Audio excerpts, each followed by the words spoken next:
Este é o Análise de Obras. You cannot stop him. E hoje nós iremos falar de Matrix Revolution, de 2003. Meu nome é Henrique Oliveira. Meu nome é Francisco Parente. E saiba que vai haver vários spoilers no nosso bate-papo. Então, se você não viu ainda esse filme, vá assistir primeiro e depois volte aqui.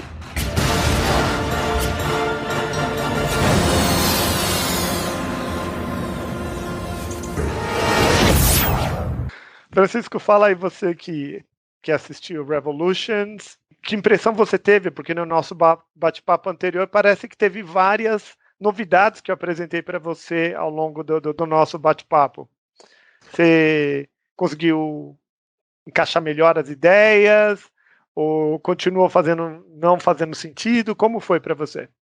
Não, assim, é claro que, como você tinha dito no começo, né, do nosso bate-papo, uma coisa muito interessante que é o seguinte: o problema do Matrix Reloaded é que ele é um filme que passa muitas informações de um modo meio desconexo, e ele alterna entre cenas muito espetaculares e cenas muito escuras, que parece que ficam chove não molha, que não significa muita coisa. E, assim, perceber de fato o que o filme está querendo dizer acaba... o filme ele passa sua mensagem de modo muito disperso. E tanto que, quando chegou, que eu tinha comentado até com você, quando chegou ele com o arquiteto, né, quando ele encontra o arquiteto no final, minha cabeça já estava em outro lugar. Eu nem prestei direito atenção. Depois eu voltei, revi o diálogo dos dois, né?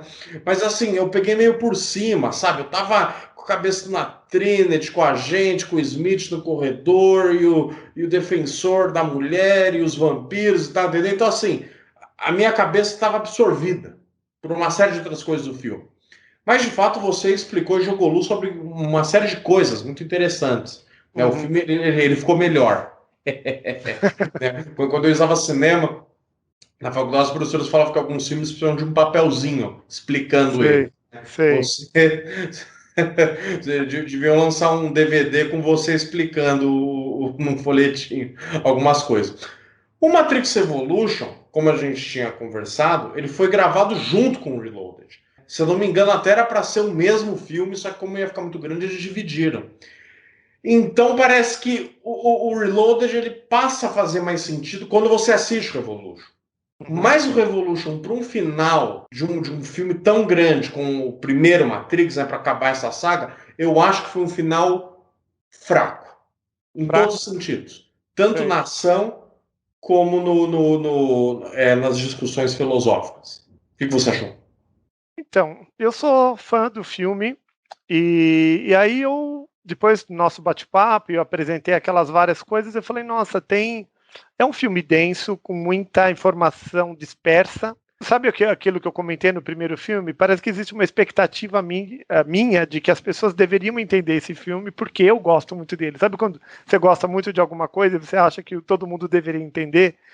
E talvez esse mundo escuro, cibernético, de máquinas e programação e tudo mais, que é onde eu vivo, porque, não sei se você sabe, eu me formei em 2 colégios técnicos. Eu fiz um colégio de Química e fiz um colégio de processamento de dados. E depois, quando eu estava na faculdade, eu estava muito em dúvida se eu ia pelo caminho da Química ou do processamento de dados, e acabei fazendo engenharia elétrica e me especializando em computadores. Então eu acabei escolhendo, indo para o lado do processamento de dados. Né? A minha especialidade, inclusive dentro da engenharia elétrica, é em computadores. Então parece que essa cena ela é muito querida, ela é muito bem-quista por mim. Então o filme, como fala exatamente disso, mostra um mundo de máquinas, um mundo de hacker. Nossa, fala a minha linguagem, ainda coloca aquele monte de questões filosóficas que tem a ver com as minhas viagens para a Índia, Osho, meditação e tudo mais, junta tudo, então é a receita perfeita, né? O que eu sinto no Revolutions é que ele tem muita ação escura, ora está dentro da nave, ora tá lá em Zion, e tudo muito escuro, muita coisa acontecendo, e às vezes eu acho que se prolonga por demais, mas ainda eu gosto do filme, sabe? Eu acho que vale muito a pena, eu acho que ele acaba de um jeito meio triste, né? Porque o nosso grande herói, o Neo, ele morre, né? Ele morre, não diz claramente que ele morreu. Eu não sei se diz. Eu não consegui entender que ele está tácito que ele morreu. Mas ele, de qualquer forma, tem outra simbologia cristã, que inclusive vem aí, quando as máquinas, para ele lutar lá com o Smith, ela coloca todos os plugs nele, né? Então ele luta, vive lá dentro do Matrix aquela cena de confronto final, que é interessante, aos opostos, né, do Elando, que isso daí é um tema recorrente no cinema. E aí ele morre com os braços abertos, meio que simbolizando aquela fábula cristã que é Cristo crucificado. Né? Então, nele, no final das contas, veio para salvar a humanidade. Então tem uma baita, mais uma representação do Messias que deu a sua vida pela humanidade, porque ali ele estava nesse papel. Naquele momento que ele foi visitar, que ele conseguiu passar pela porta de luz e encontrou o arquiteto, ele tinha a escolha, ou de ele voltar para a fonte, devolver o código dele, provavelmente ali ele morreria, ou ele salvaria a Trinity. Ele salvou a Trinity. Tudo bem, que era o que ele queria fazer naquele momento, mas ainda ficou com a dívida de salvar a humanidade. E a dívida de salvar a humanidade, ele voltou para a peregrinação crística dele e morre crucificado no final com os braços abertos. Pelo menos foi assim que eu entendi. Você entendeu isso daí, ou o que eu estou falando aqui está viajado? Não, então, é que assim, eu acho que a Trinity morrer do mesmo jeito, levando ele até lá, é um baita de um tiro no pé, porque você fala, ele salvou a Trinity. Uhum. Pra ela morrer de novo e ele morrer. Então, se ele tivesse entrado pela outra porta, não ia ser necessário o terceiro filme. Porque ela acabou morrendo do mesmo jeito e ele também. Porque quando ele divide código, é uma forma dele morrer, né? Mas o final é interessante porque o engenheiro e o oráculo conversam. Uhum. E eles são o pai e a mãe de Matrix, né? Porque eles conseguem equilibrar as forças, né? Para conseguir possibilitar um ambiente onde a humanidade possa existir, né? Que ela não pode ser tão perfeita como o engenheiro, mas também não pode ser pura intuição, certo? E eles falam: você acha que essa paz entre nós e os humanos vai durar? Ela fala: eu sei que não, mas, né? Deu certo. A gente não se Ela não destruiu. diz bem assim, eu acho que não. Ela diz assim, vai durar o quanto tiver que durar. Que pode ser meia hora, pode ser 100 anos, mas pode ser pouco. Então ela dá uma resposta meio inconclusiva. Porque a máquina e o homem, eles estão nesse dilema desde o início do processo. No Sim. início do processo foi quando o homem criou a inteligência artificial, que começa assim, né? Pelo menos na explicação do Morpheus, que o homem criou. E aí houve um momento que existiu conflito entre o homem e a máquina. Então o conflito já é antigo entre homem e máquina. E aí tem outras coisas que eu acho interessante também mencionar aqui, que é o seguinte: o homem duelou com a máquina. Existe também, além da trilogia Matrix, existe o Animatrix. Eu não sei se você sabe disso. Of 9 animated stories from 7 visionary directors. Hang on! The Animatrix. É uma série paralela de desenhos que complementam várias falas e vários entendimentos da história como um todo. Então tem vários entendimentos da história que rolam nesses desenhos, Animatrix, que fez sucesso, inclusive. É engraçado porque eu nunca quis muito assistir eles. Eu assisti acho que metade de um episódio do Animatrix e não quis continuar. Parece que aquele negócio eu não tinha que assistir. E eu sei que existe o videogame. E no videogame tem também várias falas que foram filmadas junto lá no momento de filmagem e que revelam outros pequenos trechos desse quebra-cabeça que é a história do Matrix. Então eu descobri ontem assistindo um cara explicando algumas passagens do videogame, explicando que houve um momento que existiu uma defesa dos humanos. Havia humanos que acreditavam na máquina, eles não queriam, eles defendiam a máquina. Então, o cara conjectura lá na ideia dele que, inclusive, a máquina foi muito gentil em inserir os humanos no sistema deles para se alimentar como energia. Porque simplesmente eles podiam aniquilar o humano e pegar a energia, por exemplo, das vacas. Imagina, por que vai criar uma simulação tão complexa, querendo abarcar a psique humana e tendo todo esse perrengue todo? Por que não colocava vaquinhas, ou sei lá, outros animais, que também gerariam energia elétrica para as máquinas, e aí virtualmente a única coisa que elas tinham que simular na máquina era pasto? Ou por que não colocava lá o homem em coma? Ele fica em coma durante 50, 60, 70, 80 anos, morre, e aí? Por que esse trabalho todo de manter uma Matrix, manter um sistema complexo desse tamanho para lidar com o homem, se ele precisava só de energia? A máquina poderia viver ela por ela mesma, muito bem, obrigada. Já pensou a respeito desse assunto?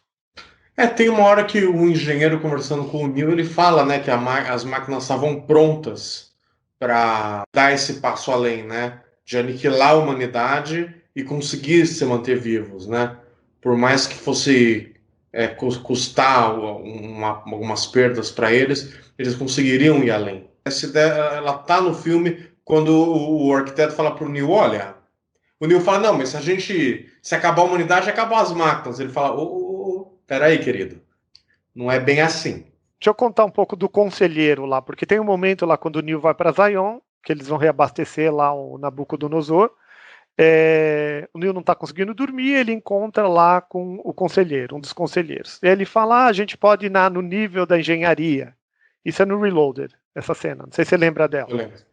Aí eles batem um papo e o cara fala assim, olha, as máquinas, elas são interessantes, às vezes a gente não entende como elas funcionam, mas a gente só entende a finalidade última dela, o que ela provém pra gente.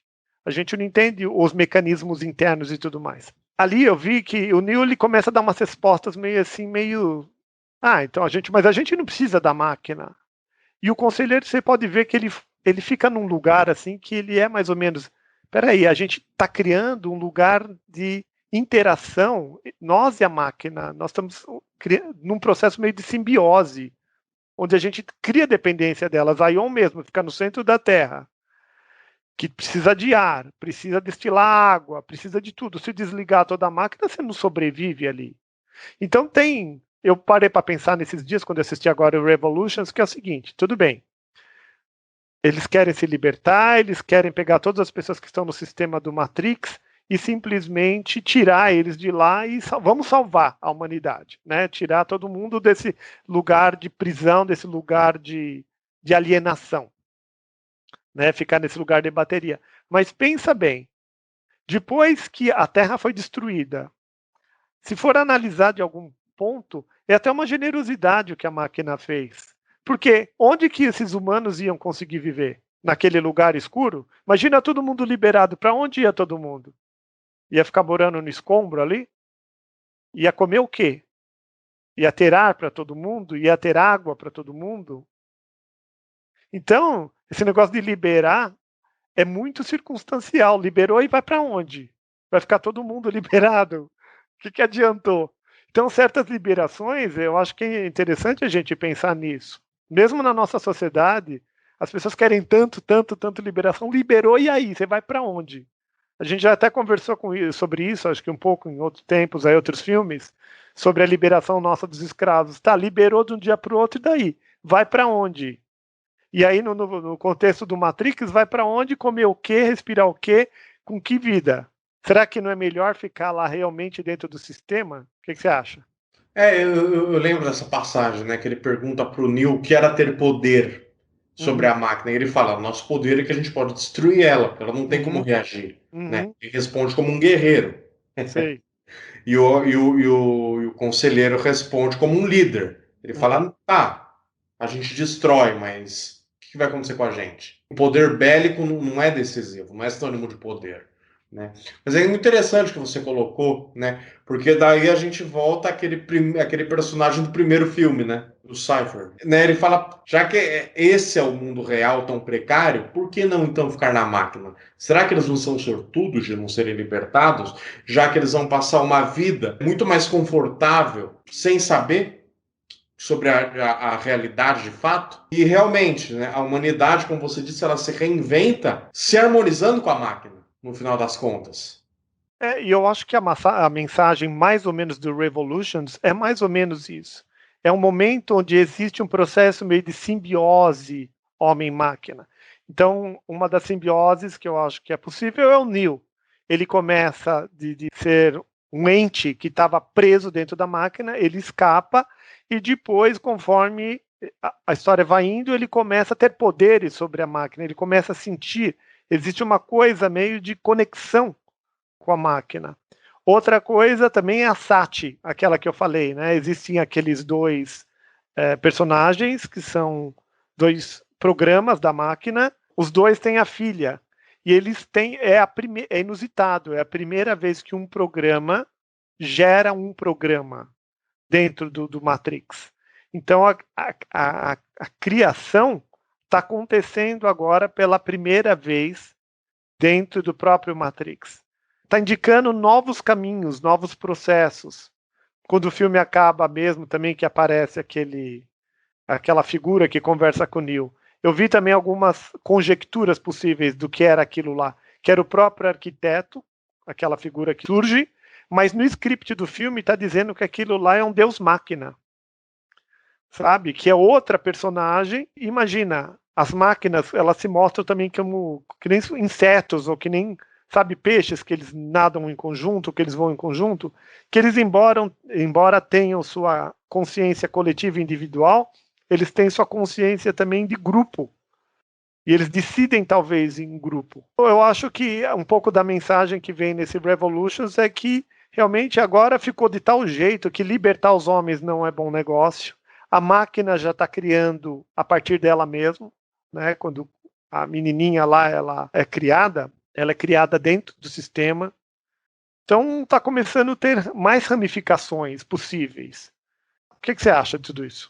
É que nem aquele momento que o Neo começa a falar amor, né? Vocês amam? Karma? Você acredita em karma? Ele fala, não, são só palavras, né? Para manifestações de emoção, sentimento. Falar conexão, não é? Conexão. O que você não faria para manter essa conexão que você tem de amor, por exemplo, no momento? E karma também. É uma palavra, mas essas palavras dizem, né? Você Sim. que é o cara das palavras, as palavras, elas são símbolos com poderes enormes dentro delas, né? Sim. Elas tentam explicar coisas enormes, às vezes. Sim, claro. E essa é a função da palavra, sintetizar, né? A palavra amor vai muito além do que o amor é de fato. Mas é interessante, porque aqui a gente cai naquela... Parece que a gente volta para aquela coisa do Blade Runner, né? Agora, o que é a máquina e o que é o ser humano? Qual que é a diferença entre os dois? Né? Porque as máquinas, elas amam, elas se produzem, elas lutam, elas se defendem, elas têm seus interesses. Porque o Neo, ele promove esse meio de campo, ele promove um pacto. Ele fala, você está com um problema que pode te destruir, que é o Smith, e eu vou entrar para matar esse cara, para pegar esse cara. Né, para resolver ele troca isso, né? O Messias humano negocia com a máquina e morre em prol da humanidade, que isso daí é baita de uma fábula cristã, para salvar a humanidade temporariamente, que é aquela história, porque, e aí, vamos para a paz, tudo bem, parou de atacar Zion naquele momento, mas daqui a pouco é outra treta, que pode começar inclusive do lado dos humanos, né? Mas aí o Neo pode ressurgir. O que eu entendi no final do filme é que, assim, isso tudo que a gente viu ao longo dos 3 filmes foi um dos episódios dessa coisa que sempre vai se repetir, dessa situação entre máquinas e humanos ficar muito tensa, daí surge essa anomalia, surge esse híbrido, que talvez seja o auge da união entre máquina e homem, né, esse meio termo, e ele vai ter que se sacrificar para apaziguar o ânimo dos dois. Como se o Neo, essa anomalia, essa é a sina dele, né? Ele volta, morre, paz, guerra, Neo, morre, paz, guerra, Neo, né? Como se fosse assim, foi o que eu entendi. Porque no final a menininha fala, eu fiz aquilo, o sol para ele, né? Eu queria que ele estivesse aqui, será que nós vamos ver ele? E a Oráculo fala, eu acho que sim. Provavelmente ele vai voltar, né? Quando essa situação ficar insustentável de novo, vai ter essa anomalia híbrida, né, que nem você comentou. Eu lembro que eu assisti um documentário há muito tempo atrás, que essas simbologias, tipo do cristianismo, como a mãe virgem que gera o Messias vem para morrer e salvar a humanidade. Existe um documentário, que é lógico não fez muito sucesso, mas existe e é circulante, eu lembro de ter assistido há uns 10 anos atrás. E nesse documentário fala que a gente já passou pela humanidade algumas vezes esses ciclos, de ter vindo o Messias, nascido da Virgem, e que deu sua vida pela humanidade, e essas simbologias laterais, elas acontecem. E que o último Cristo nosso foi isso que a gente ouviu.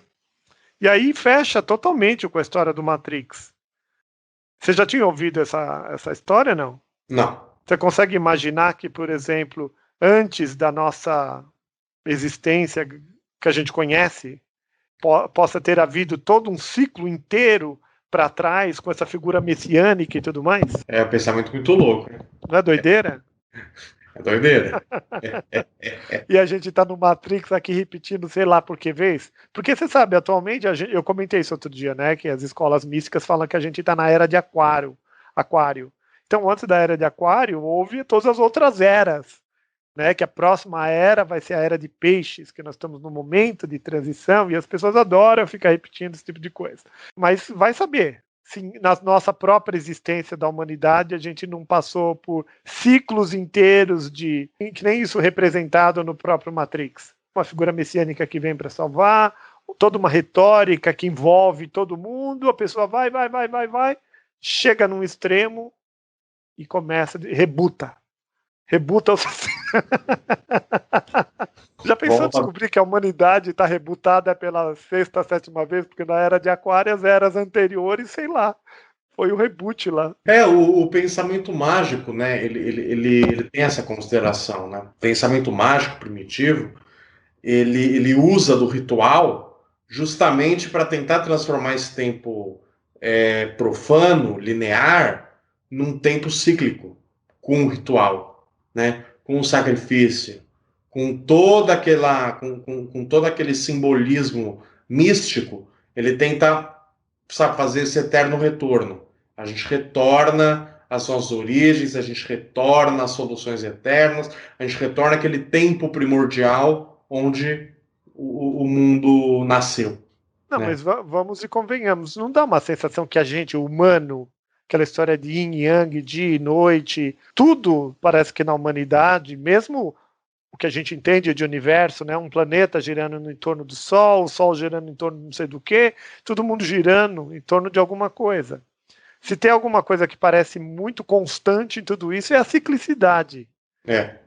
Né? Então, por que não a gente rodar também nessas questões de acha que está indo tanto para frente e de repente a gente está rodando, está fazendo a mesma coisa. É lógico que é uma conjectura, lógico, não tem base científica nenhuma nisso que eu estou falando. Mas a ideia por si só ela é intrigante. E o filme explora isso, né? A ideia do Neo que veio, ele era a 6ª interação, o Merovingian também, que é aquela figura que conseguiu se manter ao longo das várias gerações. Eu estava ouvindo também um cara falando ontem que na hora da luta lá, naquela cena, todas as estátuas que estão naquele lugar, porque não sei se você lembra, eles lutam, vão pegar uma arma, que todas aquelas estátuas têm a face do Merovingian. É lógico que a gente não nota assistindo o filme. Então é tipo um egocentrismo danado, e que aquelas armas podem representar talvez todas as armas que ele foi acumulando ao longo de todos os ciclos. Inclusive tem um painel grande, se você tiver a oportunidade, eu vi ontem, grande, tipo mostrando assim os homens embaixo, tipo guerreando, etc e tal, e em cima os deuses, e ele tá lá na figura dos deuses, lá de cima, e meio que maquinando, fazendo causa e efeito sobre a vida dos homens. Eu achei que, de qualquer forma, o filme é muito trabalhado, sabe, para cuidar de todos esses detalhes. Imagina todas as estátuas lá com a cara do Merovingian. Tem uma hora que ele fala pro Neo, né? Eu sobrevivi aos seus antecessores, eu sobreviverei a você. Na hora, a gente acha que ele tá falando dos outros colegas dele que entram na Matrix, mas não, né? tá falando né, que eles já se confrontaram várias vezes, na verdade, né? Você sabe que eu tô falando de outros filmes também, né? Falando sobre filme de música, então falei sobre a vida de Mozart, Farinelli, e estava agora falando do último filme que eu estava debatendo aí, é Amado Imortal. É uma ficção da vida de Beethoven. E aí eu procurei filmes para assistir, para tentar entender o filme, tinha 2 ou 3, e com muito pouca informação. E Matrix é curioso, porque como vem essas easter eggs, esse monte de informação escondidinha ao longo de todos os vídeos, como tem um fã-clube, como tem uma base enorme de pessoas tentando decifrar e criando hipóteses e teorias e tudo mais. E eu acho isso muito intrigante, é muito legal. Pelo menos ele chacoalha o coqueiro, ele mexeu com muita gente. Você que é da filosofia, não é interessante, talvez, criar obras assim que incita as pessoas? Mesmo verdade ou mentira, pelo menos chacoalha. É muito louco porque assim, a gente está passando por um momento cultural de ampliação das obras, num sentido narrativo. Então, que nem você falou, teve o Matrix, primeiro teve o 1, daí voltou com o 2 e o 3. Daí teve animação, daí tem o jogo de videogame, daí, entendeu? Daí vai ter o quarto, daí talvez saia livro, daí saia talvez história em quadrinho, né? É uma coisa que vai expandindo assim, e você vê com outras coisas, né? Por exemplo, os filmes Os Vingadores, filmes de super-heróis, são uma expansão dos quadrinhos. Star Wars. Star Wars também, né? Tá ganhando, vai ganhar uma nova saga, tá ganhando série, né? Já teve livro, já teve gibi, então é muito louco, porque assim, daí se forma, né, muitos fã-clubes em cima disso que tentam destrinchar essas ideias, buscar ali os detalhes daquele mundo interno, né, à obra. E eu vejo, e parece jogo de futebol um pouco, a pessoa fica apaixonada e quer defender, e quer levantar a bandeira, e sabe? A gente tem falado também sobre interpretação de texto, que assistir esses filmes e querer analisar, que é o que a gente faz, quebrar em pedaços e tentar entender as partes, é uma capacidade humana, mas aí parece que eles estão indo além, né? Eles não só tentam analisar o que foi oferecido, eles criam mais mundos para querer explicar aquele mundo, sabe? É uma necessidade de ficcionalizar mesmo, sabe? E até as últimas consequências do negócio. Mas você acha que a profundidade analítica se perde um pouco nisso? Sim e não, porque eu não acho que perde muito, não. Porque eu acho que às vezes é melhor a pessoa falando, conjecturando assim, do que no nada. Porque antigamente esses filmes eles não produziam esse tipo de movimento. Não, mas eu digo assim, tipo, em vez de pegar a obra fechada e tentar interpretar ela, do que você tentar explicar aquilo com mais narrativas e expandindo, sabe? Aquela narrativa para entender o filme, para entender tal, em vez de pegar só a obra fechada e explorar ela. Eu acho que o que você está falando para mim é interessante, porque eu me lembro até de prova da escola, coisa assim, escolar, de falar assim, mas espera aí, isso que você está falando aí, você está conjecturando, não está no texto. Eu lembro de um professor de o que você está falando, tudo bem, você gostou, você viajou, você está criando narrativas paralelas, mas isso não está no texto. Eu acho que é uma faculdade importante você, pessoal, né, de conseguir ler um texto e falar, mas espera aí, o que isso me ofereceu, o que são dados concretos e o que é alucinação.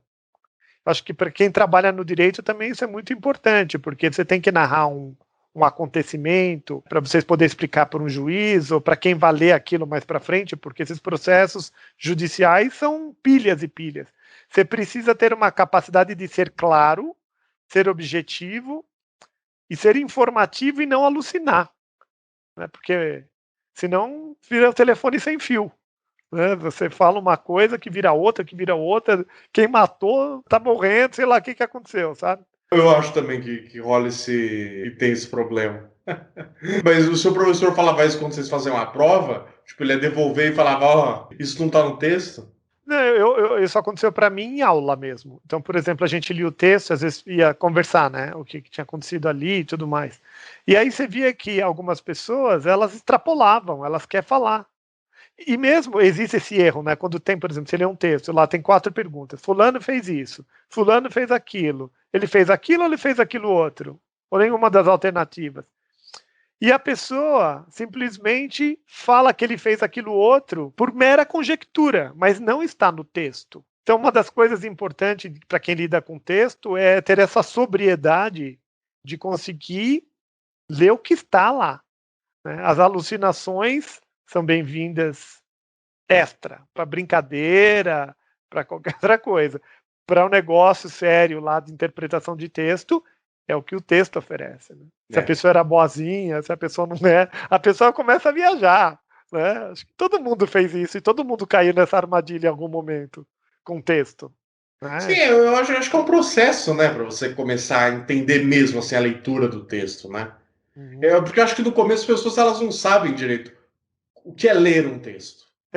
Isso, que porque não tem essa sobriedade, acho que inclusive é maturação pessoal, inclusive. O que a pessoa disse, o que está ali, o que está lá materialmente. Que nem que você falou, você foi lá com. Né, você foi ver esse Matrix várias vezes, daí uma vez você encontrou umas amigas, a menina saiu e falou: ai, que filme viajado, tudo aquilo é mentira. Tipo, meu. Mas você vê, é um texto difícil mesmo, é um texto complicado, acho que é para quem gosta. Né? A gente conversando no encontro passado, tinha várias coisas que você não tinha entendido. E você é uma pessoa boa de texto, que entende, que lê e assiste com atenção, lê com atenção. Eu também, devo ter um monte de coisa. Se pegar um fanático total aí que está acompanhando essa série desde o começo, ele me dá uma sabatina, eu tô perdido. Né? Então, o que acontece? Acho que é uma questão de envolvimento e de interesse. Eu acho fascinante esse tipo de fala, esse tipo de questionamento, esse questionamento filosófico. Eu tinha uma pessoa muito próxima e querida que, quando eu começava a querer filosofar, assim, de falar da vida, dos problemas, das minhas coisas, assim, ela falava, não, para com isso, sabe? Para com isso. Nossa, tá uma raiva isso. Para com isso, vamos ser práticos, vai limpar a casa, sabe? Vai carpir, vai fazer, sabe? Vai pra vida, vai pra coisa prática. Tava numa baita discussão com um amigo meu, daí chegou um outro e falou, mas o que isso vai mudar?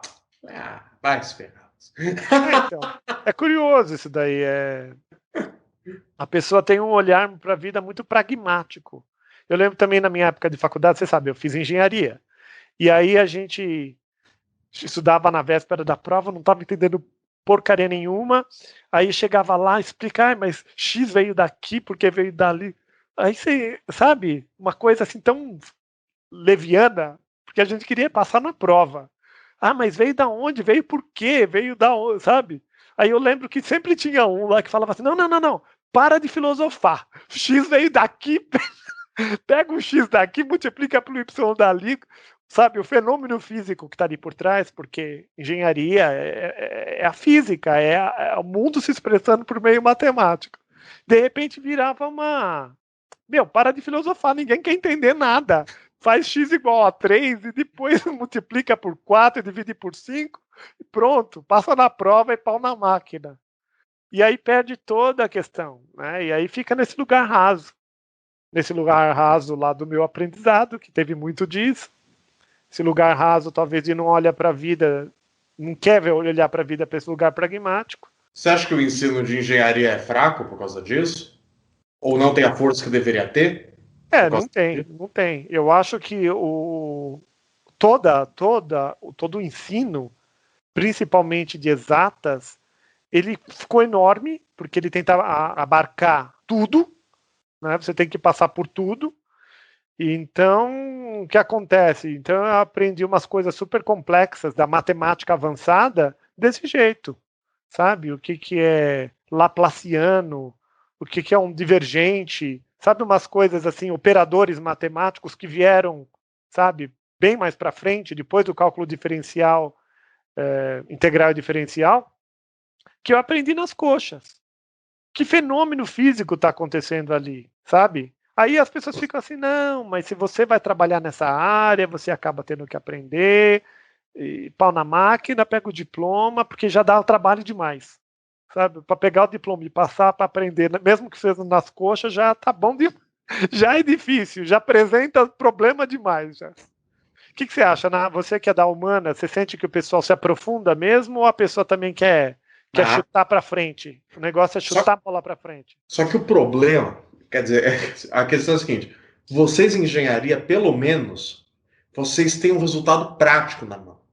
Em humanas não tem isso. Então, se o professor não explicar para vocês uma coisa direito, vocês podem derrubar um prédio, um avião, um navio, detonar todo um sistema de computação, sabe, de uma empresa inteira. Nas humanas, não.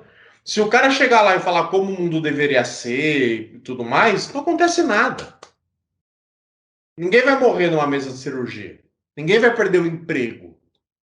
Entendeu? Então é meio terra de ninguém, assim. Nossa, tem professor que... Chuta na prova, faz o trabalho que é copia direto do livro, sabe? Coloca no Word e manda fazer aquele resumo do Word, sabe? Nem leu nada, não entendeu nada, nem quer entender nada. Não, exatamente. É pau na máquina, vamos pra frente com essa história aqui. Não, você vê que o cara, ele tem cara que, tipo assim, dá aula sobre o mesmo tema há 10 anos e ele explica do mesmo modo. Ele não se aprofundou em uma vírgula.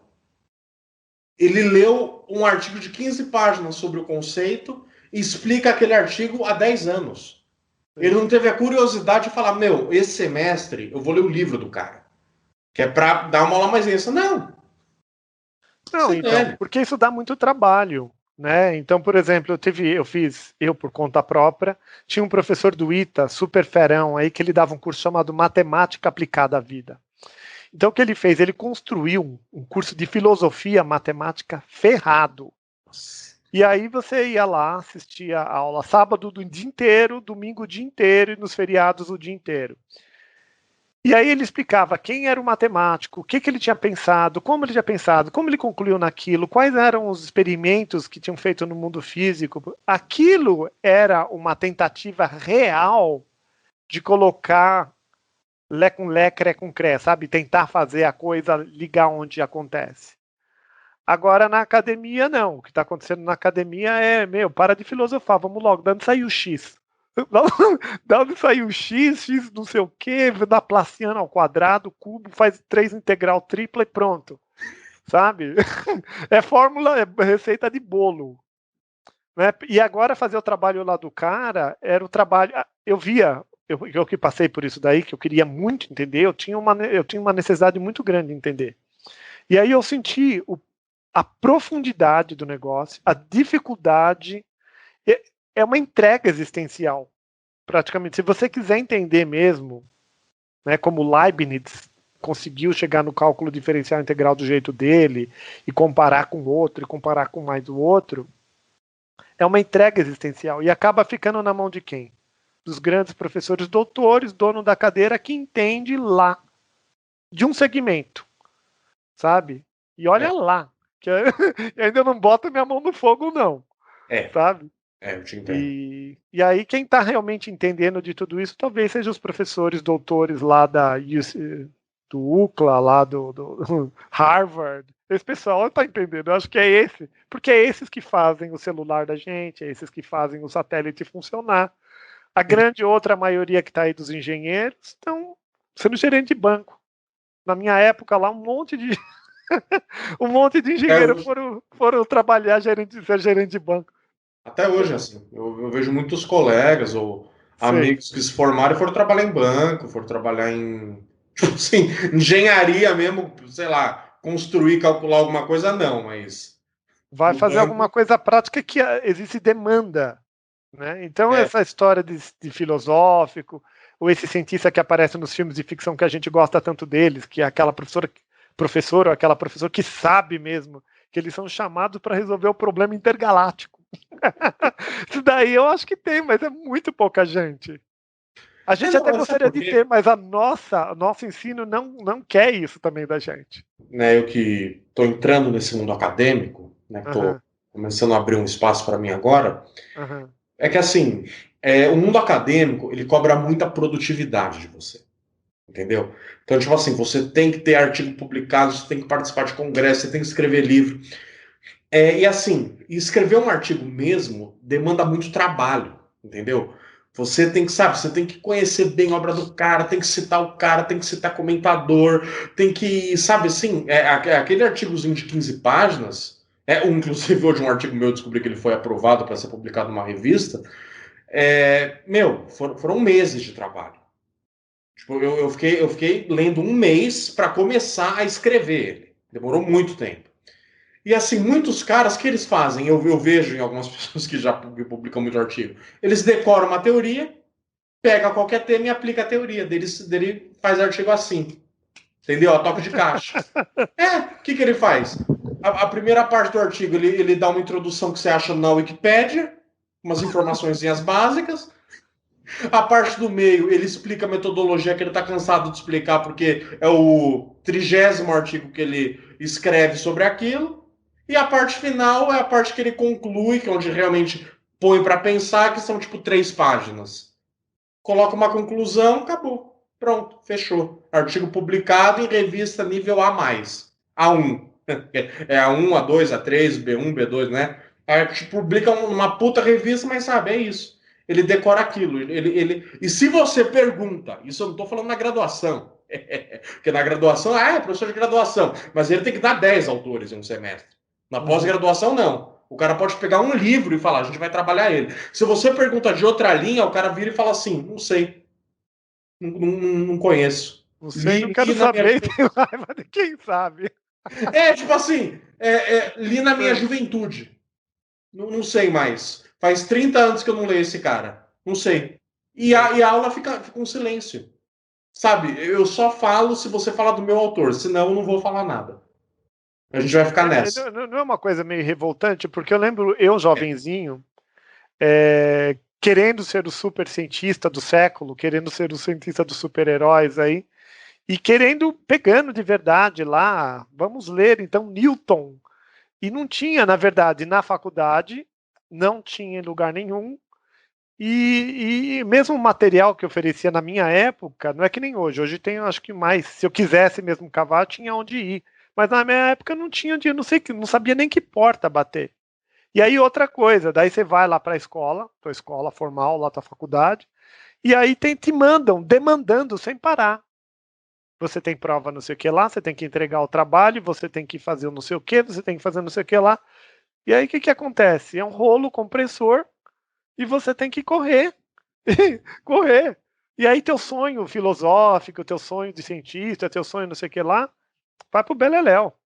Então quem acaba tendo esse privilégio de ser essa pessoa profunda e sentida e estudiosa, é para pouca gente. É quem deu sorte, sabe? Encontrou as pessoas certas e foram encontrando o material certo.